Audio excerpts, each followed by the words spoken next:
Morning, sir. And let's see if Mr. Hall. Good morning, Your Honor. Good. Oh, very good. And I see Mr. Hall. Excellent.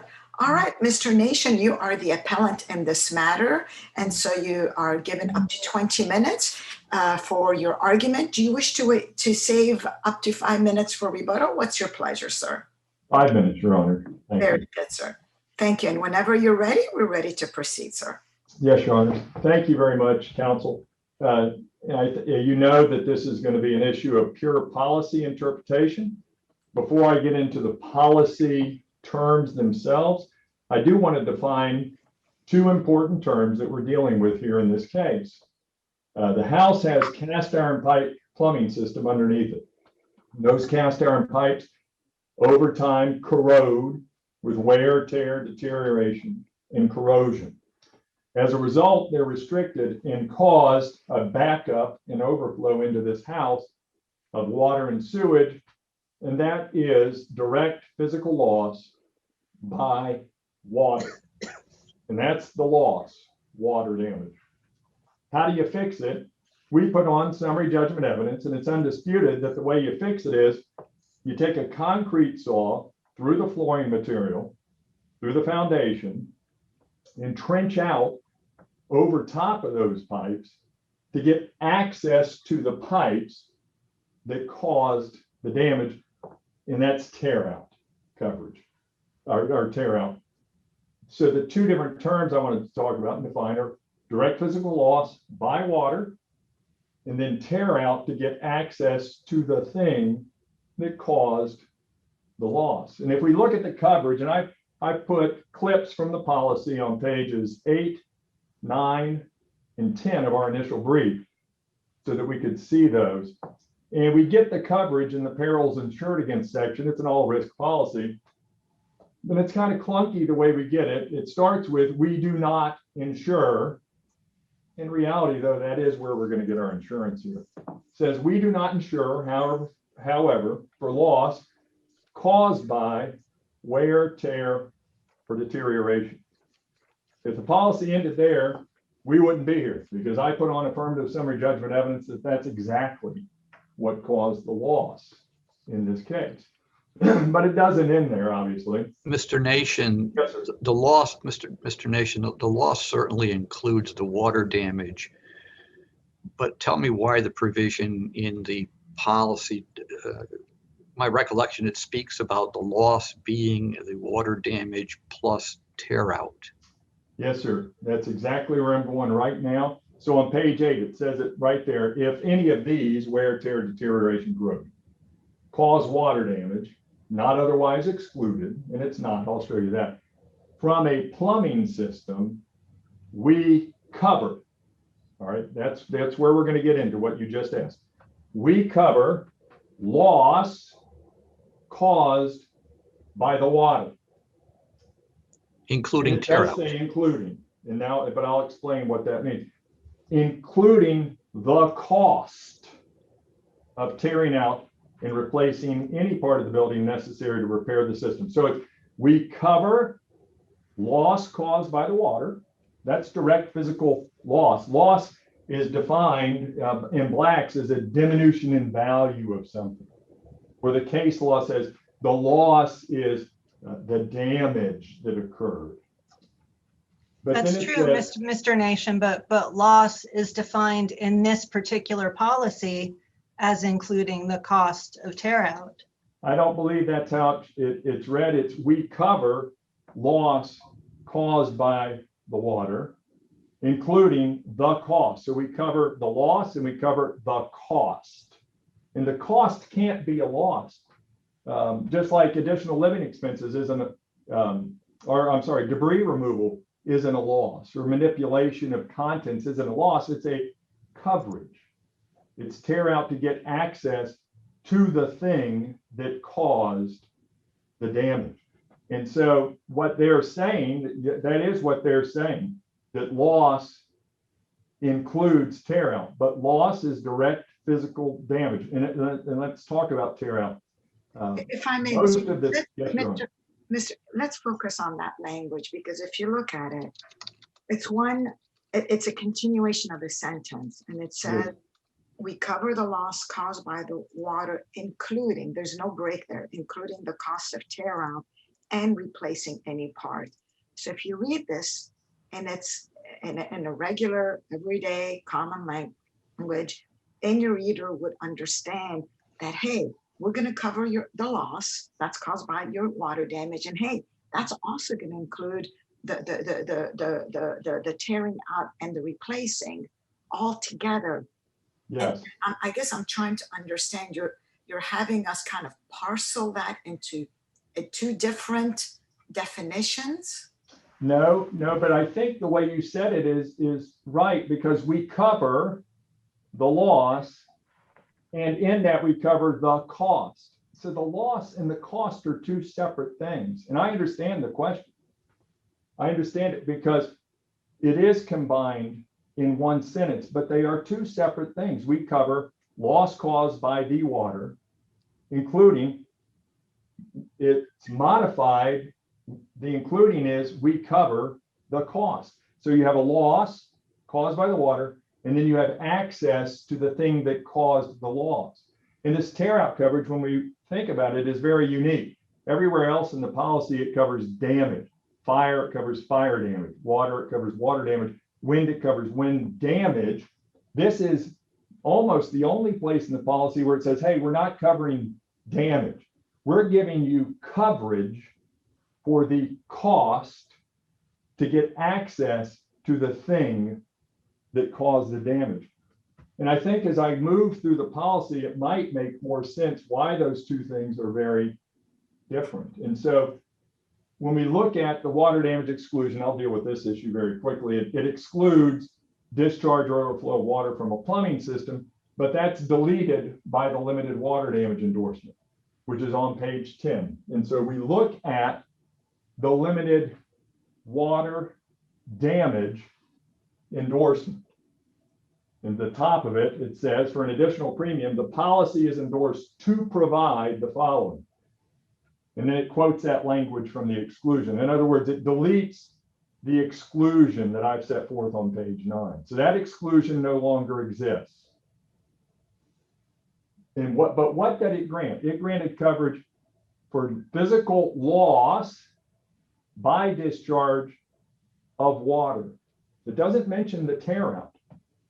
The exclusion doesn't mention the tear out, and this limitation doesn't mention the tear out. And then we go to the limit of liability, which is on in the same exclusion.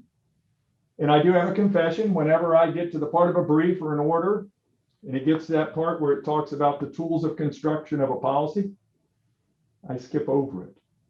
But I think it's important here to not do that, because the tools we're given say limitations, just like exclusions, have to be interpreted narrowly. And I set forth the law on that at the bottom of page 15, top of 16 of our brief. Limitations have to be interpreted narrowly. So what does the limit of liability says? It says the limit of liability for all covered property provided by this endorsement is $10,000. What is provided by this endorsement is simply the elimination of the exclusion for water damage. And if I may, Mr. Nation, because the way that I read this, okay, section 1, the coverage, it says coverage, dwelling and coverage B, it just says, here's what we're going to cover. We're going to cover all that. And then it says that we have these exclusions, but then there's that paragraph that said, if there's no exclusion, we're going to cover you for whatever loss that includes the wear and tear. So they're indicating that if it's not excluded, this is what's going to govern. So you look at the other endorsement that says, hey, your clients paid for that extra endorsement. So now that's not excluded. And so it says, hey, you guys are paying extra for this. This is good.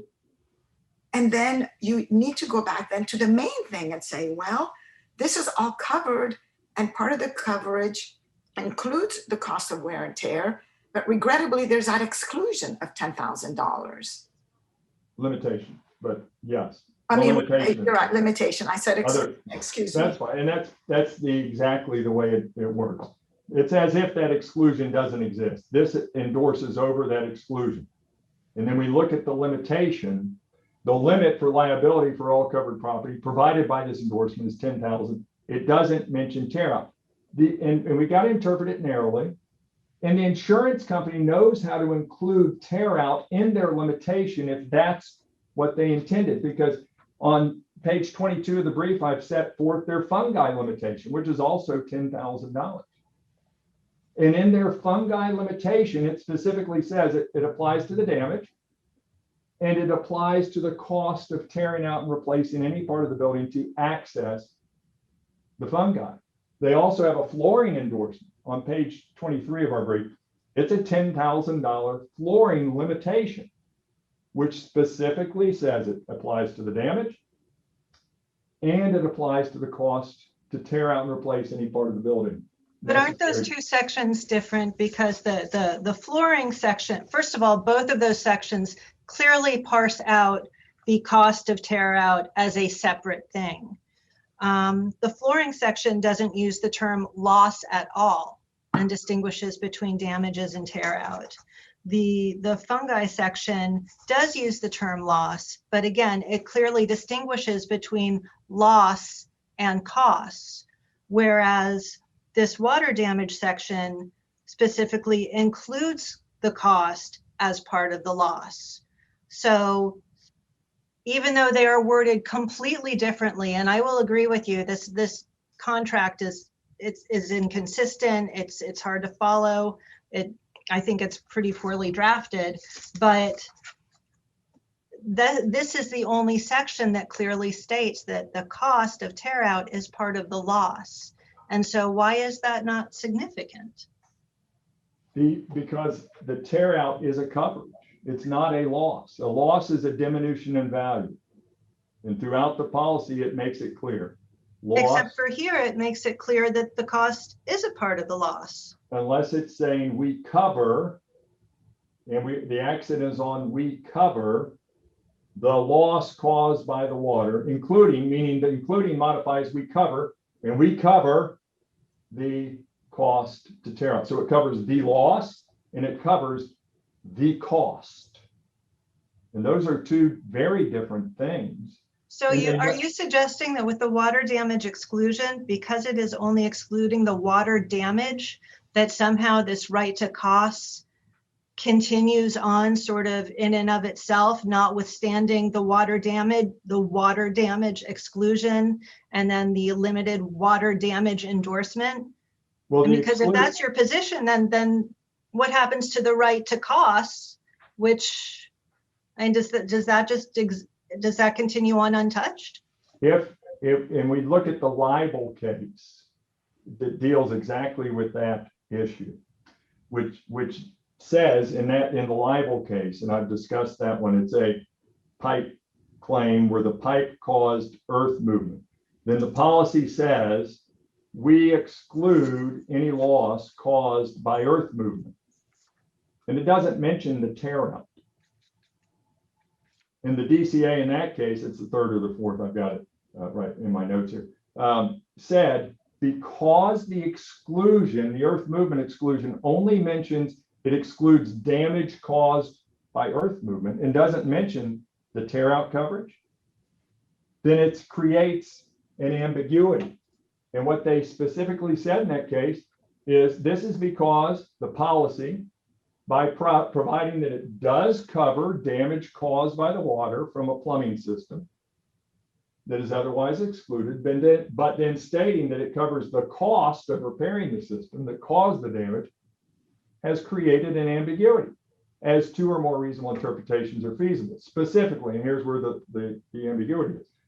One may interpret the otherwise excluded language to preclude coverage for all damage caused by the water, including the cost to tear out and replace any part of the home. In contrast, a reasonable person could interpret the policy to exclude from coverage the damage caused by the earth movement, but not include the cost of repairing the water line that caused the damage. Mr. So Nation, you've hit upon, yes, go on. I just wanted just to alert you, you're about to get into your rebuttal time. You could feel free to go forward, but I just wanted to alert you to that. Thank you, thank you. And so if we look at the libel case, it addresses that exact issue where the exclusion says we exclude damage caused by, and that in libel was earth movement, here's water, but it doesn't mention the tear out, and that creates the ambiguity because in the perils insured against, you've got coverage for water loss caused by water and quote the cost of tear out. They said that creates an ambiguity. We have the exact same thing in this case. If they intended to include tear out in their limitation, they should have said so. You have to interpret it narrowly. They should have said so. And I've put into summary judgment evidence how other insurance companies deal with this exact issue on page 25 and 26. In Auto Owners versus Anderson, Florida Supreme Court case says you're allowed to compare language that other insurance companies use, quote, to draw the conclusion the insurer could have drafted its intentions clearly and unambiguously. And so I put in Heritage Insurance Company's exclusions on page 25. It's the same thing, but it does say the limit includes the cost of tear out. Same thing with People's Trust. It's set forth on page 26. It says the limit includes the cost of tear out. They have created this ambiguity by granting coverage for the two. We cover the loss caused by the water. It does say including the cost, but that including is modified by, or modifies we cover, because they're covering the loss and then they're covering tear out, which is absolutely a coverage. And that way it created ambiguity. Thank you. I'll sit down and appreciate it. And just to let you know, Ms. Nation, you have about 3 minutes for your rebuttal. Yes, Your Honor. Thank you. Very good. And I'm going to ask you to, oh, excellent. You muted your microphone. Mr. Hall, we're ready to proceed with your argument, sir. Thank you. Good morning, Your Honors. May it please the court. Kenneth Hall on behalf of the Applee FedNat Insurance Company. And Your Honors, this in essence is a case about buyer's remorse with insureds who are now unhappy with the consequences of their willful selection of a policy with limited benefits in exchange for a reduced premium. And it's also about now a manufactured ambiguity that's simply born out of a plain misreading of the insurance policy. The question that the court is called upon to answer this morning is framed up this way. Does the $10,000 coverage endorsement include within its limitation all costs occasioned by the water loss, or is there some reason to believe that there's a special category of expense or repair or a line item on an estimate from the same claim that somehow exists outside of that loss limitation? Your Honors, the trial court below reasoned that the $10,000 coverage limitation applies to the loss as a whole, including tear out and repair costs. And I'd ask that this court affirm that decision and uphold the entry of summary judgment on the breach of contract action because appellate's insurance benefits have been exhausted. And just in terms of the roadmap for my argument this morning, I want to start by briefly framing this discussion with the applicable rules of contract interpretation. I then want to show how appellants are improperly conflating the distinct and separate terms of loss on one hand with damage on the other, and that they're also ignoring the critical phrasing that Your Honors have already pointed out, where the policy says what the loss includes. And then I want to conclude by discussing the libel case and show how it's actually exactly opposite of what appellants just argued. The exact opposite phrasing that the 4th DCA found ambiguous in that case does not exist in the FedNat policy. And so first, just a quick word on the rules of contract interpretation that this court should be guided by. Yes, ma'am. I think we all know what the law is. Why don't you dive right into the contract itself, sir? Yes, Okay. Your Honor, absolutely. So the first point to understand is that the endorsement, in harmony with the rest of the policy, covers more than just damage. It covers loss. The limited water damage coverage endorsement uses the same framing used by the Perils Insured Against section, the water damage exclusion section, to define the scope of coverage in terms of loss. And Your Honors, if you've got the briefs up on your iPads or laptops, it may be helpful because this is sort of a heavy textual analysis that's a little bit difficult to do into this setting, but if we can just do a quick journey through the policy to see how the policy defines the scope of coverage in terms of loss and not simply damage, we can start with perils insured against. That's in the main body of the policy. It's on page 10 of the answer brief. And this is where we begin to get our coverage. It says section 1, perils insured against. And I've highlighted every instance of where the policy says it provides coverage for loss. It says we insure against risk of direct loss to property described in coverages A and B, only if that loss is a physical loss to property. It goes on to say what it does not cover. It says we do not insure, however, for loss. And then it goes on to list some exclusions. But you can see here that this section is replete with references to loss, not damage. For a further distinction between loss and damage, we can look next to section 1, exclusions. That's on page 11 of the answer brief, where I've excerpted this portion of the policy, section 1, exclusions. It begins with paragraph 1, again highlighting the word loss. We do not insure for loss caused directly or indirectly by any of the following. Such loss is excluded regardless of any other cause or event contributing concurrently or in sequence to the loss. These exclusions apply whether or not the loss event results in widespread damage or affects a substantial area. So here we see a reference to a loss event resulting in damage. And so we know that these words have to have different meanings if one is an event resulting in something else. So loss and damage here are clearly separate. And just to step away from the text for a minute, one way to conceptualize this distinction between loss and damage as an example is considering another part of the policy, coverage for what's called reasonable emergency measures. One of the additional coverages appearing near the beginning of the policy. And this is coverage for mitigation efforts taken to prevent damage. And so an example is when you've got a leak or an overflow and the water wets the drywall or the baseboards, and the insured hires a company to come in and bring in fans or dehumidifiers to dry out that area. It happens all the time in water claims. The idea there is that if you catch that quick enough, you can actually prevent damage by drying. So we're preventing damage. There's no damage, but the cost of those mitigation efforts is covered under the policy. That's part of the loss. So we have no damage there, but we have costs incurred for mitigation that is part of this broader concept of loss. That, by the way, is also capped by the $10,000 endorsement at issue in this case. This holds true for another coverage in the policy called property removed, which in essence is storage costs that an insured would incur to prevent the stuff in their house from getting damaged. Again, costs that are part of the loss writ large, but not actual damage, preventing damage. So if we go back to the briefing to look at the endorsement in this case itself, it's on page 10, to see what the grant of coverage is for. What's the scope of this endorsement? Whether it's merely water damage, as appellants suggest, or if it's a broader term, loss. And we can look right at the endorsement. It says, for an additional premium, the policy is endorsed to provide the following: sudden and accidental direct physical loss. It uses the word loss. So the policy is endorsed to buy back $10,000 for water loss. So having established that the policy and the endorsement grant coverage in terms of loss, not just damage, the question then becomes, what does the policy specifically say about the parameters of that loss? What is included in that loss? Well, as your honors have already pointed out and Judge LaRose mentioned earlier, it says that the loss includes tear out. So we get our tear out coverage back in the main body of the policy.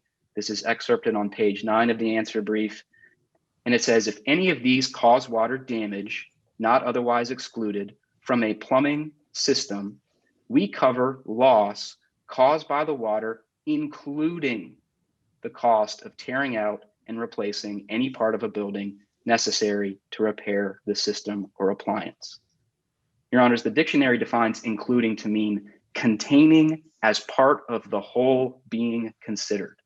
So if we plug that definition in, it says loss contains as a part of the whole being considered tear out. It's not and tear out. It's not we cover damage plus tear out. It's not we cover damage in addition to tear out. It's we cover damage including tear out. And so in contrast to But Mr. Hall, that the challenge that presents to me is what may be a little comfort for the homeowner, because as Mr. Nation was describing the process, within that $10,000, the homeowner is going to have to replace the floor or replace the tile, and before doing that, have to drill down into the concrete, find the leak, fix the leak. And I'm just imagining $10,000 disappearing very quickly when you consider what may be the scope of work. But I suppose you'd say, well, that's what they paid for, to get the lower premium. That's absolutely right, Your Honor. This is a contractually bargained for arrangement between two parties. Whenever these folks purchased their policy, they realized a premium credit at first for electing to have the water damage exclusion endorsement. And so if you look on the declarations page of the policy, you'll see where the columns are sort of lined out there. It delineates the coverages, and it also delineates the cost, the premium cost for each of these coverages. And there's a little negative number by water damage exclusion endorsement, which means that they're saving money by electing that endorsement. And that does give up a significant amount of coverage. But again, they save money by doing that. They bought back a limited amount. And so on the deck page, you can see, again, a line item there for limited water damage coverage endorsement. And it's a premium charge. But that's the bargain that they made when they elected to purchase this insurance product that admittedly gives them less water damage coverage. But even so if you set aside that water damage exclusion and the limited water and the endorsement, even if you set that aside, even if they had just bought the policy as is, your position is that cost would still be included within the loss and subject to whatever limitation, right? That's right, Your Honor. It would be subject to the full coverage A limit of liability, just like any other loss that's not, otherwise limited by a particular part of the policy. But if it's water damage without any exclusion or endorsement that limits it, then you've got the full coverage A limit for the water damage, including the tear out. By electing this particular exclusion and endorsement, the insured certainly gave up a certain amount of coverage, but again, that's the bargain that was struck when they purchased this less expensive product. And so I wanted to move on, Your Honors, and just draw a sharp contrast with the libel case that was mentioned earlier. This is a case from the 4th DCA from 2009. And just to give the brief, sort of factual background here, the insureds suffered a loss caused by a broken underground water line. The escaping water soaked into the soil, caused the soil underneath the home to erode, and that caused the foundation to start to settle, which causes damage to the sort of above ground parts of the property.